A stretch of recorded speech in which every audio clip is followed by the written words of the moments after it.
পূর্ব গুগড়ার ছিনতাইকারী যুবলীগ নেতা আব্দুল্লাহ আল বাসির বাপ্পির জিরো থেকে কোটিপতি হওয়ার লোমহর্ষক অপরাধ গাথা একটি অধ্যায় যেন অপরাধ, নির্যাতন আর ক্ষমতার নোংরা আতনঘরের দলিল। বাপ্পি ২০ নং ওয়ার্ড যুবলীগের সিনিয়র সহসভাপতি। শুরুটা ছিল ছোটখাটো ছিনতাই আর কিশোর গ্যাং তৈরি করে। সেই গ্যাংয়ের ছেলেদের নেশা খাইয়ে হাতে তুলে দিত ইয়াবা, ফেন্সিডিল, গাঁজা, যা বিক্রি হতো বাপ্পির নির্দেশে বাপ্পির আন্ডারগ্রাউন্ড বিজনেসে। অপরাধ আর নেশার সেই রাস্তাতে গড়ে তোলে নিজের আধিপত্য, নেতাদের সঙ্গে গড়ে তোলে ঘনিষ্ঠ সম্পর্ক। একে একে তাদেরকে ডেকে আনে নিজের দোকানে, বসায় পাশে, আর শুরু করে পূর্ব বগুড়ায় জোর করে সিমেন্ট, রড, বালু, ইটের ব্যবসা। কেউ বাধা দিলে চলত হুমকি, মারধর, জোর জবরদস্তি। বাপ্পি নিজেও নেশায় ডুবে থাকত, মদ পান করত, চালাতো অমানবিক অত্যাচার, প্রশাসনকে বানিয়ে ফেলে নিজের কৃতদাস। স্থানীয় নেতাদের আশীর্বাদ পেয়ে আরও বেপরোয়া হয়ে ওঠে। ঘন ঘন বিদেশ ভ্রমণ, ফরেনার মেয়েদের নিয়ে ফুর্তি। রাতের বগুড়া চলে তার সীমাহীন জুলুম।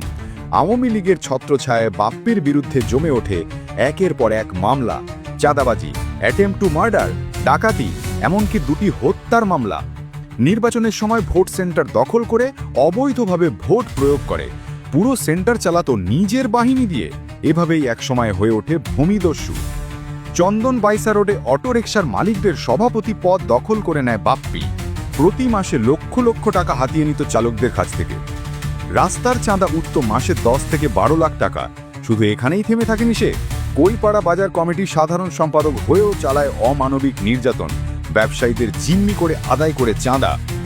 মাত্র 10 বছরের মাথায় কৈপাড়া বাজারে 50 লাখ টাকার একটা জায়গা ও দোকান কিনে ফেলে, বানায় 60 লাখ টাকার একটি প্রাসাদ সমবাড়ি। আরও রয়েছে 4টি জমি, একটি গ্যারেজ, আর সব মিলিয়ে গড়ে তুলে প্রায় 5 কোটি টাকার অবৈধ সম্পত্তি। কৈপাড়াতেই রয়েছে তার অপরাধ সাম্রাজ্য আর বিপুল কালো টাকার জাল। এটাই পূর্ব বগুড়ার বাপ্পির জিরো থেকে হিরো হয়ে ওঠার গল্প, যেখানে প্রতিটি ধাপে রয়েছে অপরাধ, রক্ত, নির্যাতন ও দুর্নীতির করাল ছায়া। অথচ আজও তার গায়ে কেউ হাত দিতে পারে না। কেন গ্রেপ্তার হয় না আব্দুল্লাহ আল বাসির বাপ্পি? কেন সে এখনো ফেসবুকে আওয়ামী লীগের হয়ে পোস্ট দেয়?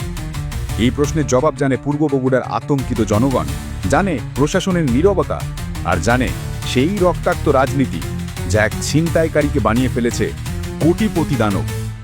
আমাদের ভিডিওটি শেয়ার করুন, সত্যের পক্ষে দাঁড়াতে শেয়ার করুন, ন্যায়ের বিচারের আওয়াজ তুলতে আবারও শেয়ার করুন। আপনার একটি শেয়ার বদলে দিতে পারে সবকিছু।